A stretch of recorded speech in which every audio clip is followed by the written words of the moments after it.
Good evening, America's youth. My name is Brandon Burrs, and welcome to another broadcast from your friendly neighborhood news station on this grand night in the year of 1896. Tonight's top headline is Plessy versus Ferguson ruled separate but equal. This controversy arose when Plessy, who is an African-American male, attempted to sit in an all-white railroad car. After refusing to sit in the all-black railroad car, Plessy was arrested for violating a Louisiana state law that listed separate but equal railroad accommodations. Plessy took this to the Supreme Court, arguing that this was unconstitutional because of the 13th and 14th Amendments. The 13th Amendment, which was established in 1865 after the end of the Civil War, abolished all slavery and involuntary servitude within the United States.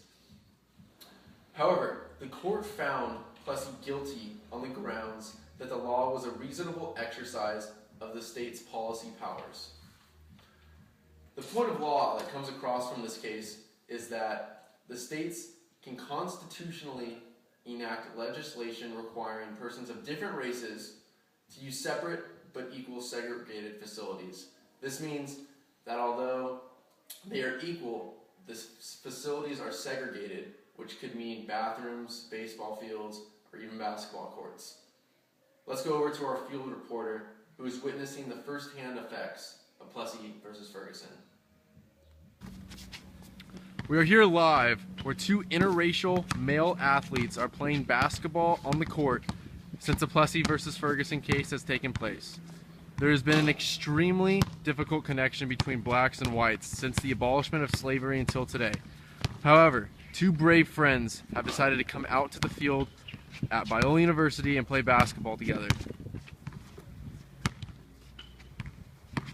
Hey, what's that black doing out here on this white-only court? Don't you know he's not allowed to be around you? What do you mean? I can't hang out with a guy like him? No, not according to the Plessy versus Ferguson case, which states that you're only allowed to play on a court with whites only or blacks only. Get him out of here. Sorry, Damon. I guess you can't be here. It's okay, I understand.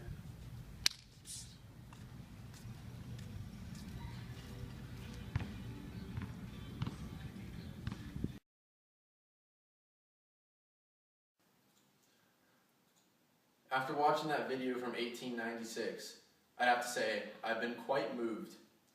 Good evening again, America's youth. The year is now 2014, and my name is still Brandon Burrs. You may ask how I'm still such a young whippersnapper after the past 130 years have gone by. But don't worry about that. The real question is, what the heck was the Supreme Court thinking when ruling separate but equal constitutional? It was completely unconstitutional and went against the 13th and 14th Amendments. It took over 50 years for America to get their stuff together and rule Plessy versus Ferguson unconstitutional and Brown versus Board. 50 years? Come on now. But praise God they did. Can you imagine if Plessy versus Ferguson was still in effect today? Schools would still be separated. Sports would still be separated. Could you imagine? There would be no NFL. There would be the WFL and the BFL, the White Football League and the Black Football League. All I'm saying is one league would probably be a little bit more talented than the next. Obama would be no Obama no more. We wouldn't have a black president. There's no way that would fly. But look where we are today. In all, Plessy versus Ferguson was extremely unconstitutional and went against the 13th and 14th Amendments. It is impossible to be separate and equal at the same time. We should just be glad that everyone today has equal opportunities in America, no matter the color of their skin. Good night, and thanks for listening to America's Youth.